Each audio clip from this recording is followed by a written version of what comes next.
Hello, my friends. I have a Bath & Body Works candle review for you today. Now, before I dive into the video, I want to give a really quick disclaimer here. My cat is enjoying her lunch behind the table here. You can't see it, it's obviously out of frame, but if you hear a little bit of crunching going on in the background, know that Ruby the Ruthless is being well fed. So with that out of the way, let's go ahead and dive into this review.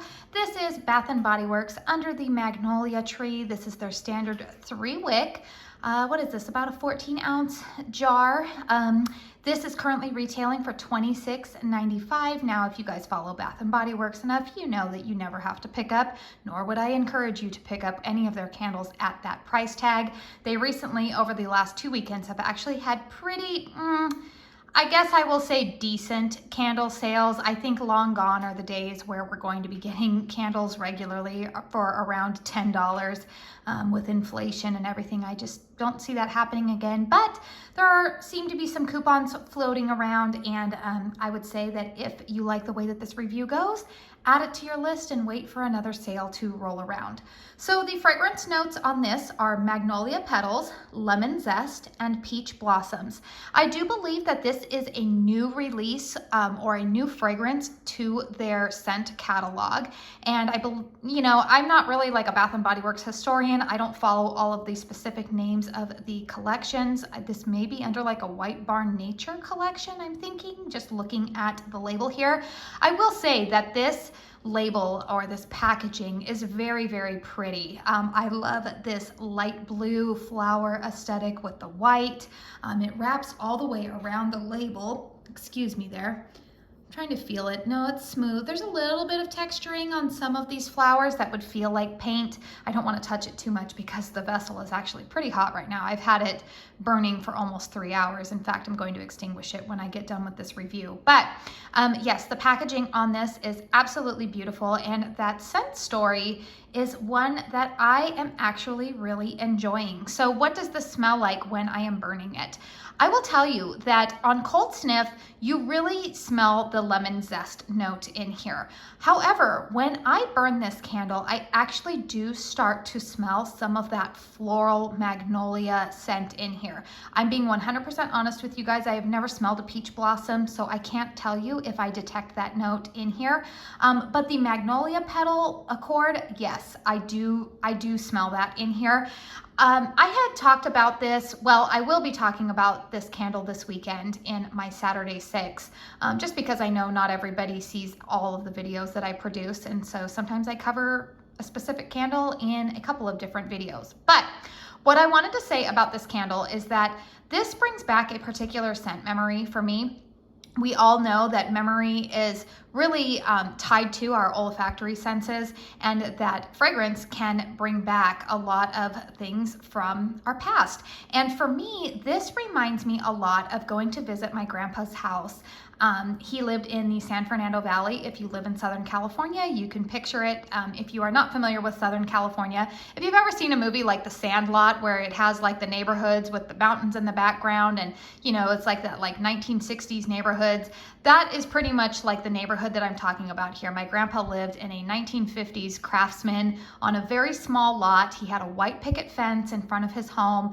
It was not a large home, but it was one that was definitely filled with a lot of lovely, warm, I have some really good memories at my grandpa's house. We had our entire family always crammed in there for every holiday, and there were a lot of us, and somehow we always found room to fit in that like 1,000-square-foot house. But one of the reasons why I think we always fit in was because he had a nice little yard that had a grass area, and he had this big lemon tree towards the back, and then he had some like garden beds along the wall going around the perimeter of the grass, and it had some pavers, and he had flowers growing in all of those. And when I smell this candle, it reminds me of being in his backyard. The fresh lemon zest from that lemon tree combined with the floral scent going on in the backyard, that is what this candle reminds me of. It's a perfect springtime scent. In fact, this candle did make my top 10 spring suggestions. If you missed that video, I did put that up this last weekend in, that was a collaboration with my friend Connor from Connor Loves Candles. So if you have yet to see either one of our videos, I would encourage you to go and check those out. I'll make sure that I have them linked in the description box down below.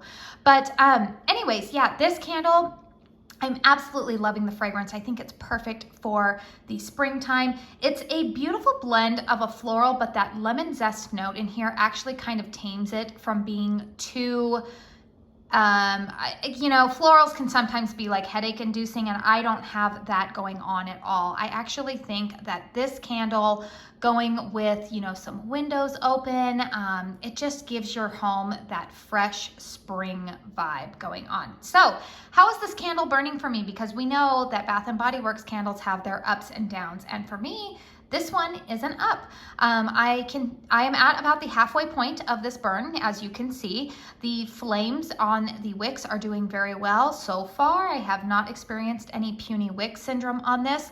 The wicks on this candle are, I would say, they're like a medium thickness. They're not as thick as like those tree stump wicks.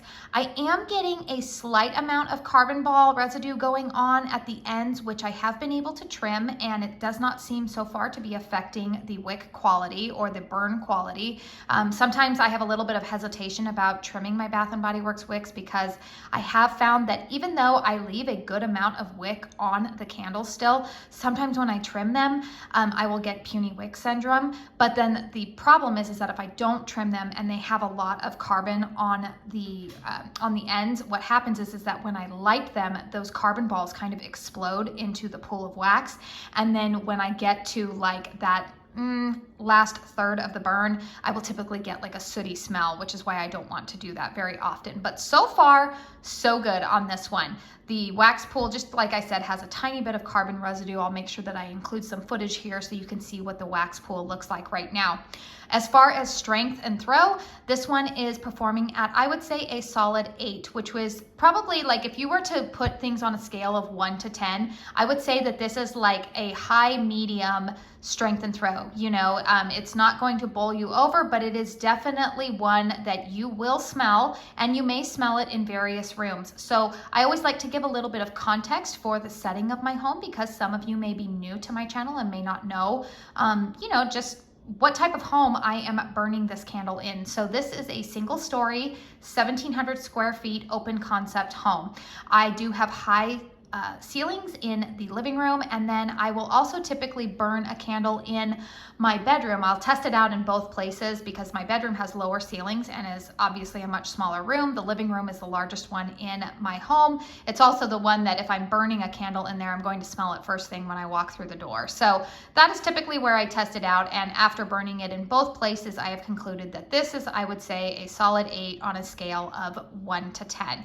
I have really enjoyed this one. I would give it 2 thumbs up if you are looking at purchasing it. Yeah, especially if you can get it for maybe under $15. You know, ideally, typically I like to spend $12 to $13 on a Bath & Body Works candle like this. But yeah, 2 thumbs up for me on this one. Let me know in the comment box down below if you have been burning this one. What does your nose pick up? Is this a little bit too lemon heavy for you, or are you in the camp with me of thinking like, no, this is actually a really nice blend? I would be curious to know. I always encourage you to give some feedback as long as you remain respectful of not only me, but the other people in the community who are commenting. I always say comment away down below. Again, if you found this video helpful, please don't forget to hit that thumbs up button. It really helps me out. If you want to stick around for more dedicated candle reviews, I also do hauls, I do empties videos, and I also throw in a little bit of beauty. I also have a series every Saturday where I talk about 3 candles and 3 beauty products, where I give a little bit of like a mini review style video. If any of that sounds interesting to you, then make sure that you hit that subscribe button and stick around. Also, thank you to those of you who are already subscribed to my channel and faithfully return time after time to view these videos. I truly do appreciate it. So with that being said, I want to say thank you so much for spending your time here with me today. And until my next video, I hope you all go out and have a very blessed day. Bye.